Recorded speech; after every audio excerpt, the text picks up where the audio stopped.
Hello and welcome back to Solo Guitars. Today we're getting back to work on our solo SGK kit.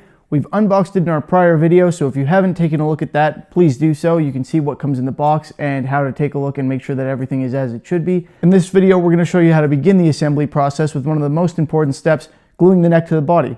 Let's get started. So we begin here by ensuring that the surfaces that we're gluing together are nice and smooth. I'm using some 400 grit sandpaper here just to make sure that the wood is properly exposed and ready to go. Then we test fit, and on this particular kit, the neck pocket is a little bit tight. Some of them you'll find there might be a little bit extra space. You don't want it to be incredibly tight because wood can swell when the glue goes into it and onto it, and that can cause some problems with fit. So make sure there's enough space for your neck to slide in there reasonably easily. And if it doesn't do so on its own, you may have to widen it out slightly. You can use a chisel, sandpaper, or anything else that removes wood in an even fashion in order to do that. So I'm widening out the neck pocket ever so slightly here using a constant downward pressure on a sharp chisel. Make sure your chisel is sharp so that you don't have to worry about having any safety issues with it slipping off the wood in a direction that you don't expect.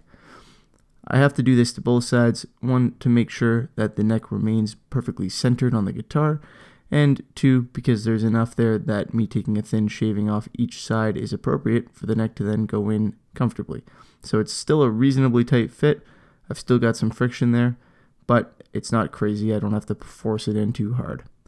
The next step is to use some carpenter's glue and spread it around with something. I'm using a foam brush in this particular video, but you can use a card or anything that you'd like to spread it around and apply a thin layer to the surfaces that are making contact. I like to do it to all surfaces that are making contact in order to have the most glued surface area possible for the strongest and most reliable bond.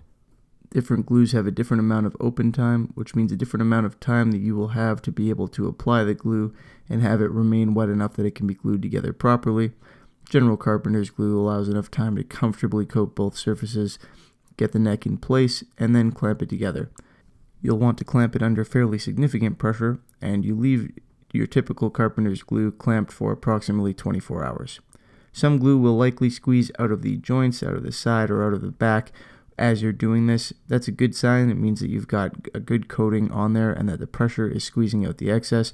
Make sure you wipe that up. It'll be much easier to clean it when it's still wet than it will be when it has dried. You can also use a little bit of water to clean it up, as most of these glues are water-based. Don't forget to check out the next video in the series and stick around so you can see the rest of how this build comes together.